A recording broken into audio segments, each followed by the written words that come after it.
사람 엘리바스가 욥에게 위로의 말과 함께 권면하는 말씀 중에 한 부분입니다.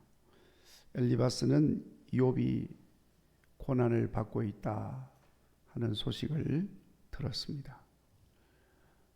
당대의 모든 사람들로부터 가장 훌륭한 지혜자로 존경을 받고 있던 욥이 큰 고난을 겪고 있다고 하니까 가만히 있을 수가 없습니다.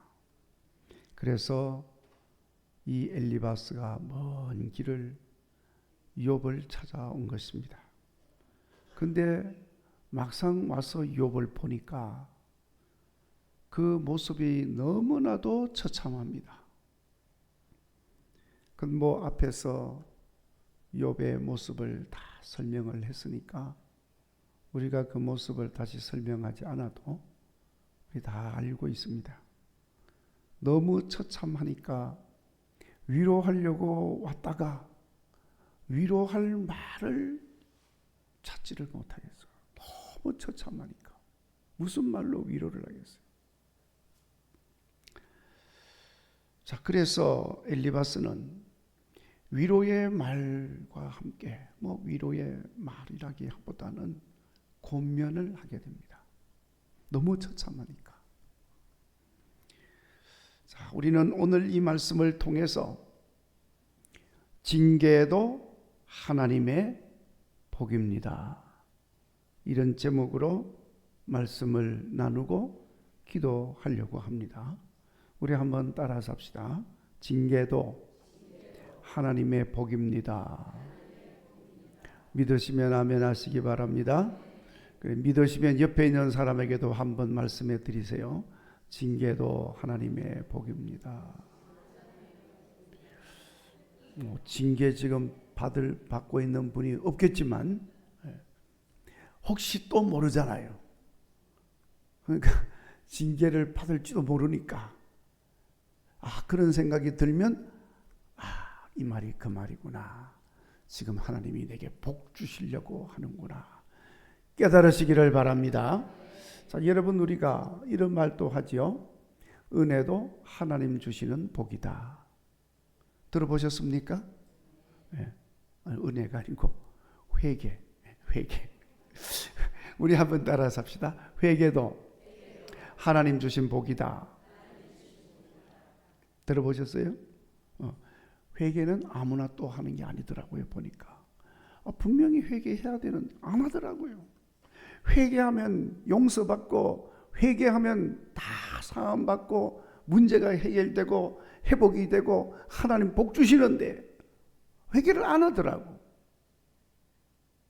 그런데 회개하는 사람이 있더라고요. 또 똑같은 말을 들었는데 어떤 사람은 오히려 그걸 가지고 불평하는 사람이 있는데 어떤 사람은 회개를 하더라고요. 회개하는 사람은 용서함 받고 구원 받고 회복되고 복을 받게 될 줄 믿습니다. 회개 안 하면 안 되는 거잖아요. 그래서 여러분, 회개도 아무나 하는 게 아니더라고요. 회개하는 사람은 복 있는 사람. 마찬가지로 오늘 말씀에 징계도 하나님의 복이다. 자, 여러분, 오늘 우리는 이 말씀 통해서 징계도 하나님의 복이라고 하는 말이 무슨 의미인지를 좀 알고, 징계가 고쳐주시고 싸매어주시고 구원하시는 하나님의 방법이라는 것을 깨달으시고, 아멘. 고난과 어려움이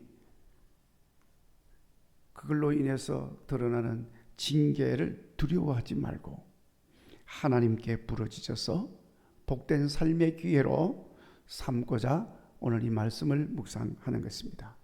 자, 여러분, 오늘 17절 말씀, 엘리바스가 욥에게 하는 말입니다.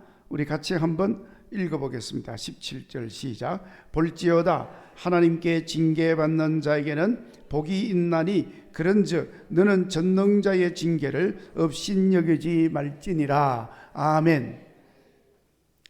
자, 지금 여기서 뭐라고 그러고 있어요? 하나님께 징계받는 자에게는 뭐가 있습니까? 복이 있다. 그러니까 여러분, 이 제목은 제가 임의대로 붙인 제목이 아니고 오늘 이 말씀에 있는 그 내용 그대로 붙여놓은 거예요. 아멘. 자, 여러분, 엘리바스는 하나님께 징계받는 자가 복이 있다 그렇게 했는데 여러분은 믿어집니까? 동의가 되십니까? 동의가 잘 안 되죠. 그렇잖아요. 징계를 받지 않는 자가 복이 있지 어떻게 징계가 복일 수가 있어요? 여러분, 징계가 뭡니까? 벌 주는 거잖아요. 벌 받는 거예요. 벌 받는데 뭐 좋은 일만 생기겠어요? 고통스럽고 아프고 힘들고 괴롭고 얼마나 힘들겠어요. 근데 그게 무슨 복입니까?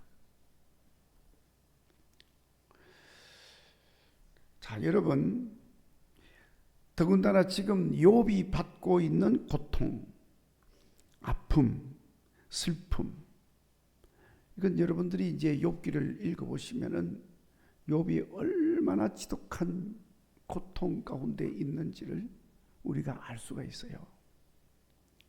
그 당대에 의롭다고 하는 사람이고 가장 지혜롭다고 하는 사람인데 그 욥이 너무너무 고통스러워서 한탄하기도 하고 비탄하기도 하고 슬픔 속에 낙심 속에 때로는 원망 속에 이렇게 되어져 있는 그런 욥의 모습을 보면 그 고통이 보통 고통이 아니다 하는 것을 알 수가 있어요. 자, 그런 욥에게 징계가 복이다 엘리바스가 지금 그러고 있는 거예요. 동의가 되겠습니까? 안 되죠. 욥도 지금 왜 자기가 이런 고통을 겪고 이 어려운 처지에 빠졌는지를 이해를 지금 못하고 있는데 징계가 복이다고 욥에게 말을 하고 있으니 욥이 그걸 어떻게 받아들여야 될까요? 여러분, 입장 바꾸는 한번 생각을 해보세요. 혹시 이해가 안 되는 거예요. 자, 그런데 왜 당대에 뛰어난 지혜자라고 인정받는 엘리바스가, 엘리바스도 미련한 사람이 아니에요. 눈치코치 없는 사람 아닙니다.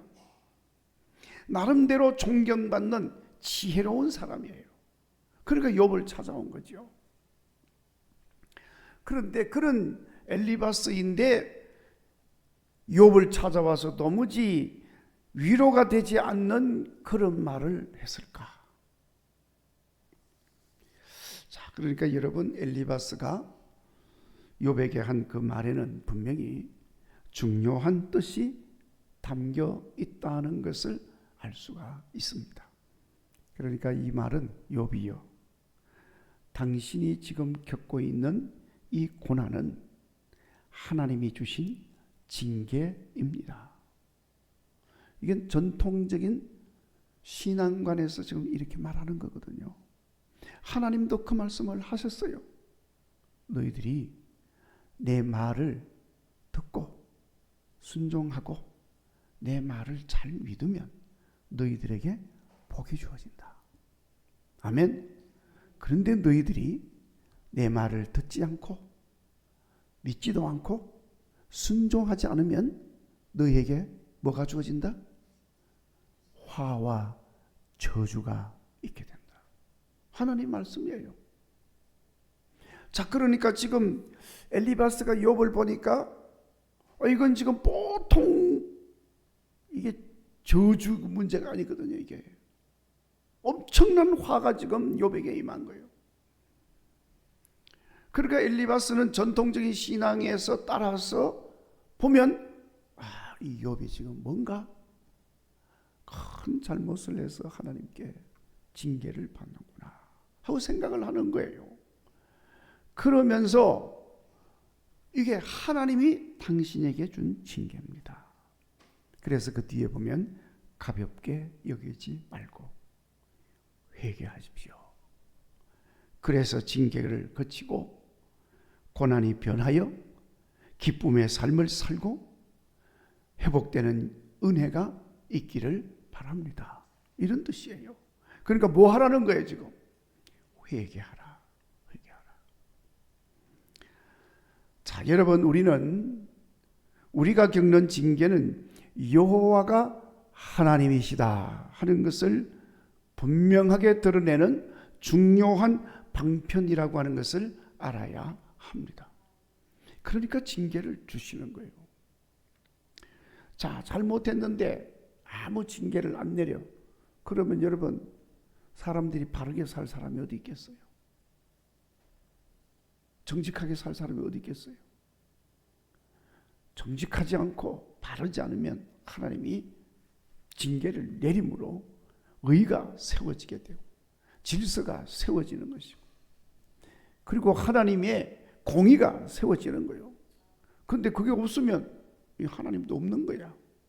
그러니까 사람들이 얼마나 하나님을 쉽게 생각하는지 몰라. 실제로 내일 새벽에 좀 그런 이야기를 좀 드리려고 준비가 되어 있습니다만은, 하여튼 여러분, 우리 하나님은 징계를 통해서 오미하신 하나님을 드러내시고 공의로우신 하나님을 드러내는 하나의 방편이 되어지는 것입니다.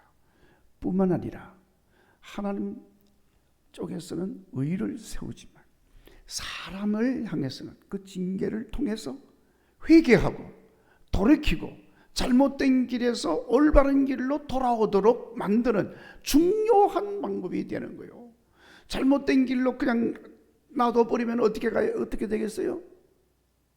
결국은 망하는 거예요. 이 땅에서도 망합니다. 그리고 죽어서도 망하는 거예요. 어디로 갑니까? 지옥 가는 거죠. 지옥 가면 안 되잖아요. 욥이 지금 이 땅에서 겪고 있는 그 고통은 지옥에서 겪는 고통과 비교가 안 돼. 저는 지옥 안 가봐서 모르겠습니다만은 환상을 보고 비전을 보고 또 계시를 받은 분들의 이야기를 듣고 요한계시록 말씀을 보면 지옥 가면 안 되는 곳이에요. 절대로 매력이 있는 곳이 아닙니다. 지옥 갈 생각은 요만큼도 하지 마시기 바랍니다. 아멘? 근데 어떤 사람은 오기가 나는 사람들이 있어요. 그걸 막말을 하더라고요. 나는 지옥 가도 좋아. 이러면서 그냥 막 사는 사람이 있더라고요. 정말로 모르는 사람이에요. 지옥 가면 절대로 안 됩니다. 여러분들도 지옥 가면 안 되지만 여러분 가족들 주변에 있는 사랑하는 사람들 지옥 가면 안 돼요. 지옥 가지 않도록 어떻게 해야 되겠어요? 천국 길로 인도하셔야 돼요. 아멘? 그거 우리에게 사명을 하나님이 주신 거니까 그 사명 우리가 잘 감당해야 하는 것입니다. 자, 그래서 여러분, 이런 의미들을 담아서 엘리바스가 지금 욥에게 하나님이 주신 징계, 그것도 하나님이 주신 복입니다. 자, 그러면 도대체 왜 하나님의 징계가 복이 될 수 있는가? 그거 이제부터 엘리바스가 설명을 하고 있어요. 18절부터. 자, 우리 18절부터 다 읽었지만은 20절까지 우리 다시 한번 읽어보도록 하겠습니다. 시작. 하나님은 아프게 하시다가 싸매시며 상하게 하시다가 그의 손으로 고치시나니 6가지 환난에서 너를 구원하시며 7가지 환난이라도 그 재앙이 내게 미치지 않게 하시며 기근 때의 죽음에서 전쟁 때 칼의 위협에서 너를 구원하실 터인저. 할렐루야. 징계가 이렇게 변화시킨다는 거예요. 지금 징계로 인해서 고통스럽지만 그러나 그 징계로 인해서 우리는 하나님께서 구원하여 주시고 하나님께서 싸매어 주시고 고쳐주시고 회복시켜 주시고 하나님의 은혜가 주어진다는 거예요. 믿으시기 바랍니다. 그러니까 여러분, 이런 은혜뿐만 아니라 6가지 환난에서도 건져주시고 7가지 환난이라도 재앙이 미치지 않게 해주시고 기근과 전쟁의 죽음과 위협에서도 구원해 주시는 하나님의 역사를 보게 만들어 준다는 거예요. 그러니까 어떤 사람은 이렇게 말합니다. 그런 하나님의 역사도 중요하지만 아예 그러려면은 처음부터 징계를 안 내리면 되지 않냐. 병 주고 약 주고 하는 것도 아니고 뭐 이렇게 하는 사람이 있어. 징계를 안 줘서 병 안 생기게 하면 고쳐줄 이유도 없고 싸매주지도 않아도 되는데 왜 아프게 했다가 또 뭐 싸매준다느니 고쳐준다느니 왜 그러냐. 그렇게 말하는 사람이 있어요. 근데 여러분, 그건 징계를 받는 우리 인간의 입장에서 이제 그렇게 생각할 수가 있죠. 그런데 세상을 섭리하시고 주관하시는 하나님께서 나 한 사람만 섭리하고 주관하는 게 아니잖아요. 나 한 사람만 주관한다고 그러면은 얼마든지 그냥 하나님은 그냥 그렇게 할 수 있어요. 근데 그게 아니잖아요. 사람이 얼마나 많아요. 여러분, 이 세상에 사람이 얼마나 많아요? 얼마나 돼요? 뭐 70억이라는 말도 있는데 85억이에요?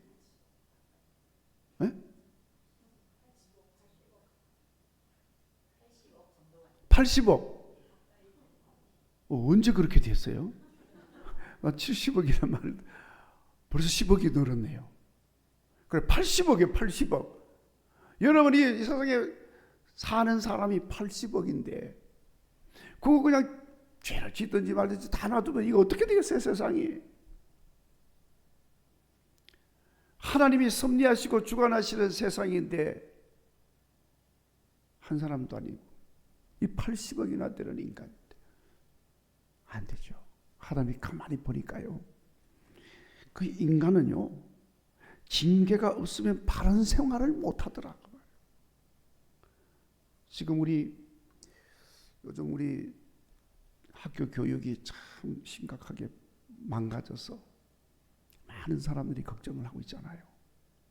무슨 뭐 학생 인권 조례니 뭐니 만들어 가지고 학생들을 무슨 뭐 인권을 보호해 주는 게 아니고 이건 완전히 잘못된 인간 만드는 거예요, 지금. 저는 모르겠어요. 사람들마다 다 좀 생각이 다르겠지만 그러나 저도 좀 전통적인 생각을 많이 가지고 있는 사람 중에 하나예요. 학교가 뭐 하는데요? 네? 학교가 뭐 하는데요? 지식을 전해주는 겁니까? 그러면 학교 필요 없어요. 요즘 학원이 얼마나 많은데. 근데 학교는요, 지식만 전하는 데가 아니에요. 1 더하기 1은 2라는 거 그거 가르쳐주는, 그것도 가르쳐주지만은 그것만 가르치는 데가 아니에요. 인간을 가르쳐주는 데요. 인간이 되도록. 그렇잖아요? 인간은 이렇게 사는 거다. 그거 가르쳐주고, 그래서 인격을 도야시키는 것이 학교예요.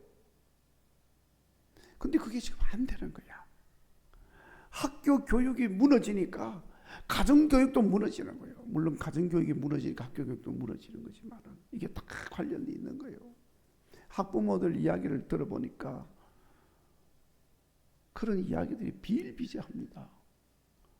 이제 학교에서 하던 버릇을요, 애들이 집에서도 한다는 거예요. 집에서도. 그 야단치고 막 그러면은 이거 뭡니까 이거?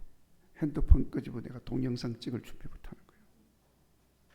조심해서 야단치라 이거야. 아니면 그냥 고발한다는 거예요. 이 애들 때리지도 못해요. 이런 세상입니다. 그렇게 어떻게 그 교육을 시키겠어요? 자, 여러분, 인간의 본성에 대해서는 여러 가지 이론이 있습니다. 인간은 태어나면서부터 선하다. 인간은 태어나면서부터 악하다. 여러분 어떤 거라고 생각이 돼요? 하나님은 처음에는 선하게 만들어 놨어. 근데 이게 타락을 해가지고 다 악해진 거예요. 태어나면서부터도 악하더라고, 제가 보니까. 여러분, 애들 노는 거, 갓난쟁이 애기들 노는 거 보세요. 보면 금방 나타납니다. 지 거 이만큼 들고 있고 남의 것도 빼앗는 거예요. 그렇죠? 그리고 야 이거 네 거 아니니까 제 건데 너가 왜 가져가니? 줘. 그러면 안 뺏기려고 앙탈라고 울어. 그리고 저쪽에서 빼앗는데 안 뺏겨. 얘도 이제 안 뺏기려고 그럴 거 아니에요? 자기 거라고.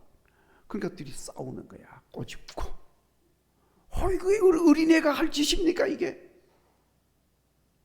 도대체 누구한테 배운 거야? 어린애가. 그것도 기어다니는 애가. 악한 거예요. 악한 거예요. 자, 이게 가지고 놀라고 좀 달라고 그러면 그래 내가 가지고 놀아. 줘야지. 이게 착한 거잖아요.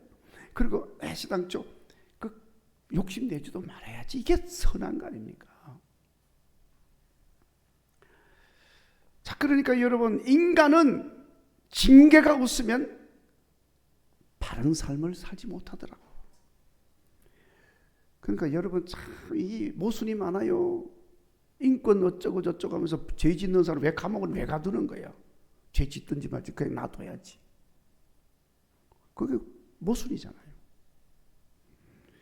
애들 징계도 못하게 하면서.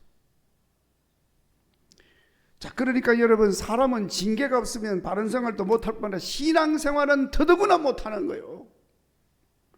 옳고 그름을 분간하지 못하고 의와 불의를 분별하지 못하는 것이 인간입니다. 자주 말씀드리지만은 된장인지 뭔지 손으로 찍어 먹어보고도 몰라. 이게 인간이에요. 시집이 뚝 떼고 된장이네. 냄새가 그렇게 나는 진동을 하는데도 찍어 된장이네. 모른다니까 찍어 먹어도. 진짜 몰라서 된장이라고 그러는지 알면서도 자기 어떤 뭔가 때문에 된장이라고 그러는지. 여러분 지금 제가 이런 비유를 하지만 세상에 보세요. 정말로 말로 다 못합니다. 뭐가 뭔지는 척 보기만 해도 알아야지요.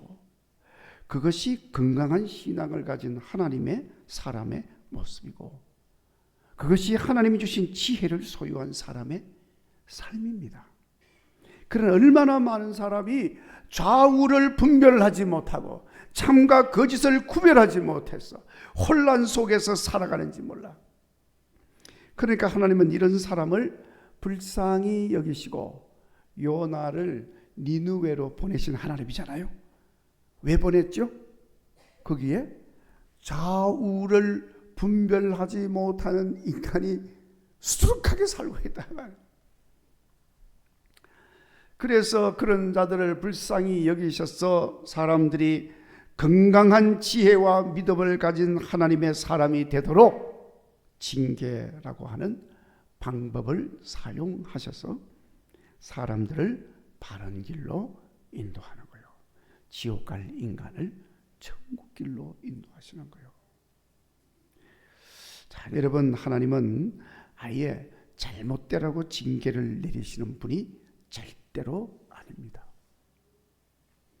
징계를 통해서 돌아서서 바른 길 가라고, 그래서 잘 살라고, 복된 사람이 되라고 그렇게 하시는 거예요.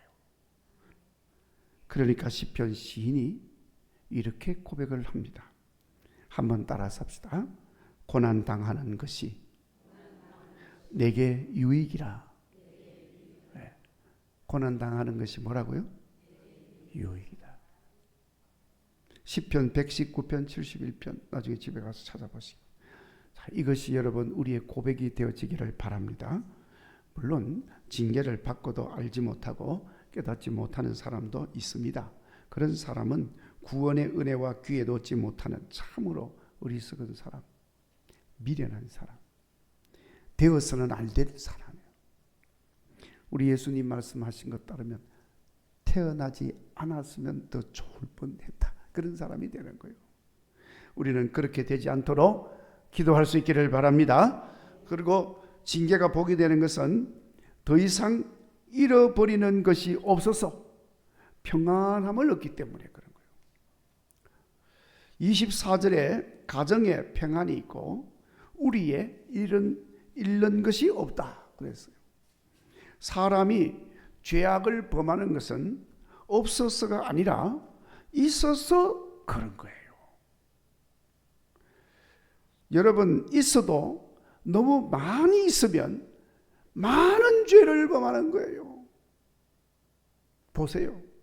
가난한 사람은 뭘 못된 짓을 해도요, 겨우 몇천 원짜리야. 몇천 원짜리. 가난한 사람. 이게 많이 가진 사람 보세요. 해먹으면 얼마 해먹어요? 적어도 몇천억을 해먹어. 그런데 재판관들이 벌 주는 거 보니까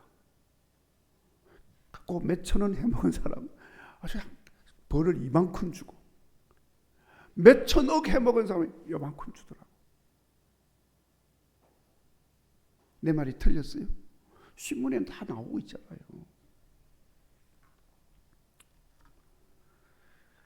자, 그러니까 여러분, 없는 사람이 죄를 범하는 게 아니에요. 많이 가진 사람이 많이 가질수록 많이 죄를 범하게 됩니다. 그러니까 징계를 받으면 끊임없이 잃게 되는 거예요.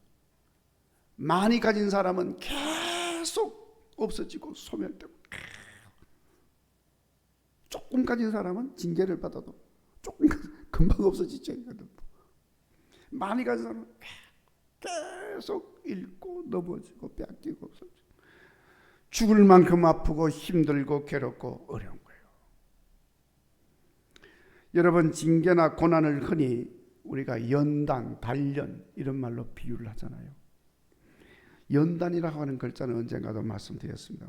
반복해서 불에 달구어서 불려서 두들기고 물에 담그고, 이렇게 해서 점점 단단하게 만드는 거예요. 그렇게 단련하는 과정에서 찌꺼기 같은 거, 이런 것들은 없어지는 거예요. 불에 다 태워지는 거예요. 불에 미처 태워지지 못한 것 두들겨 패는 가운데서 튀어나가는 거예요. 여러분 보셨죠? 무쇠 불에 달궈가지고 망치로 대장간에서 빵빵 때리니까 불덩어리가 그냥 푹푹 막 날아가잖아요. 그거 없어져야 되는 것들이 날아가는 거예요. 그거 불순물들이 날아가는 거예요. 찌꺼기들이 날아가는 거예요. 물론 1차 불에서 1차 다 없어졌지만, 불에 그냥 태워지면서 없어졌지만, 이 두들겨 남아있는 건 두들겼는데도 아직도 덜 나갔어. 또 불에 집어넣어. 그리고 또 끄집어내서 또 두들겨. 그럼 또 튀어나가는 거예요. 이거 자주 하면서 없어지고 소멸되고 떨어져 나가고 그렇게 되는 거예요. 그렇게 반복하는 가운데 떨어져 나갈 것들이 다 없어지면 그 떨어져 나갈 때까지 얼마나 힘들겠어. 불에 달궈지고 그냥 망치로 두들겨 맞고 또 그냥 물 속에 들어가고 그리고 또 불 속에 들어가고, 그래도 계속 남아있으면 계속 두들기는 거예요. 얼마나 고통스럽겠어요. 그러나 그런 과정을 통해서 없어져야 될 것, 찌꺼기 같은 것들, 불순물, 오염된 것 다 떨어져 나오고 나면 정금같이 되어 나오게 된다. 불순물이 없어짐으로 단단한 강철로 태어나는 거예요. 순수하고 깨끗하게 됩니다. 그때부터 참된 평안이 찾아오는 거예요. 내 마음에 온갖 잡된 것으로 가득하면 늘 불안하고 늘 걱정 근심으로 충만합니다. 그러나 모든 것 싹 다 비우고 나면 평안해지는 겁니다. 그런 원리와 같은 겁니다. 그러니까 징계가 복이 되는 거예요. 자, 여러분, 이건 세상 이치하고 상식하고는 조금 다른 것 같죠. 그러나 이게 하나님의 신비로운 섭리입니다. 버림으로 얻고, 낮아짐으로 높아지고, 죽음으로 살게 되는 하나님의 놀라운 신비로운 섭리인 것입니다. 믿으시고 깨달으시기를 바랍니다. 우리는 이제 징계를 통해서 하나님은 새로운 일을 계획하시고 시작하시는 하나님이신 것을 깨달으시고 징계를 가볍게 여기지 말고 복받는 기회로 새롭게 하는 믿음의 사람이 되시기를 바랍니다.